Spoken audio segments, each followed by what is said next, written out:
If you have a fashion brand and you want to learn how to run profitably Facebook and Instagram ads, stay with me till then because I'm going to show you exactly how to create campaigns that will generate that consistent flow of sales. And on top of it, I'm going to show you some kind of ad creatives that are working the best for fashion brands. Now, before you launch any campaigns and any ads, any ad creatives, you have to nail this perfectly. And this is a must, there's no way around, and that is having high quality photography and videography. This is super important for fashion brands. Now, why Archie? There are multiple reasons behind that. One is adding more perceived value. At the end of the day, when it comes to shopping online, people cannot say how much your product is worth. It is not something like, I say that a pair of pants is $20 and this is it. There is no price above it. There is no price less than that. It is $20 and that's it. No, that is not what is happening in the marketplace. How many brands do you know out there that they are selling the same type of product, but one brand is charging $200, another brand is charging $20 for the same product with the same functionality? So having high quality pictures and the videos, that is going to add more perceived value and that is going to allow you to increase the prices of your products. If you have lousy, bad quality pictures, you cannot charge a much higher price because people will say that they do not see the value of your product. With high quality pictures and videos, that is going to create a better experience for the customer and they will justify that price that you are tagging for that product. The second reason is that you make your potential client feel that this brand is professional and legit, even though they see your brand for the first time. The first impression, it is critical, it is extremely important. That's why you have to put a lot of effort and emphasis on this aspect. And the third reason is you are creating a much more loyalty client base. And one belief that I stand for is that when you have loyal customers, you can sustain and you can scale a business because that means a stable cash flow. And as we know in business, if you have a stable cash flow, you can reinvest and you can scale your brand. Now, when it comes to the ads, a bold statement that I will always emphasize is that it is all about the content. It is not so much about the campaign structure or the audiences that I'm going to target. It is all about the content and the message that you put out there. Some people might argue, but this is what I noticed from my experience, and this is something that is working right now. When we focus on launching new ad creatives as often as possible and we put aside things like campaign structure, audience testing, in that case, we see a much high improvement in terms of the return on ad spend. In fact, when it comes to managing and creating our campaigns, we use a very consolidated ad account, meaning is that we use like one campaign for prospecting and one for retargeting. And in most of the cases, we also use the purchase optimization because our main goal is to get sales. So we use only that campaign objective.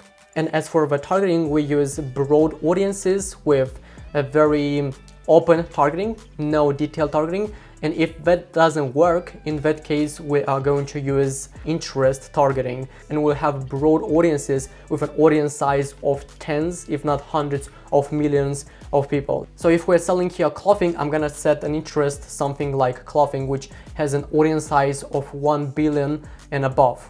Why aren't you why are you going so broad with your audiences? Why are you not trying to narrow down your interest? Why are you going so broad?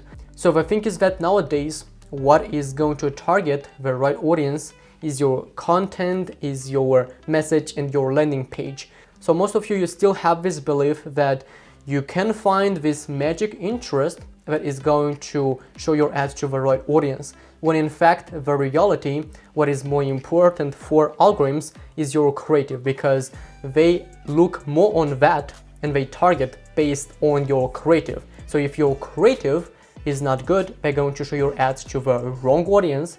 But if on the other hand, your creative speaks directly to the core audience you're trying to reach, in that case, your ads will be shown to that ideal customer. So for example, if you sell luxury clothing, something that has an average order value of $1,000, $2,000. In that case, to target that audience, what you can do is having very high quality images, close-ups, using the words that these luxury brands use, high-end brands use. And when you do that, the algorithms are going to display your audience to an individual or to a group of individuals that are looking for more high-end clothing, even though you are using a generic interest such as clothing. Now, if you're selling products with an average order value less than $500, something more affordable, one of the best creative that you have to leverage is user-generated content. This is a piece of video or image created by an influencer or by a content creator. And there are multiple proven blueprints for user-generated content, but one of the best that is converting in most of the cases for every type of fashion brand out there is something that starts with a pain point. So when I'm saying a pain point, this is usually a problem that your audience might face. So for example, you can start something like, I was tired of very uncomfortable jeans. So the influencer is talking to the camera and it says that. And with this type of statement, you kind of instantly hook your audience, so they're gonna be more engaged to watch your entire video.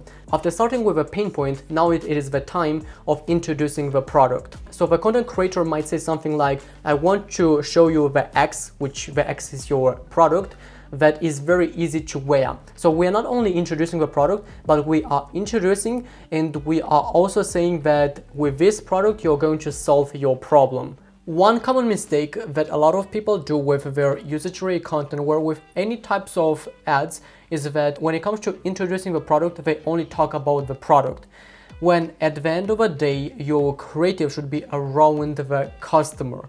Your client doesn't care about your product. They care about how you could solve a specific problem or a specific pain point they have with your product. That's why it's important when you introduce a product, you instantly talk about how you solve their problem.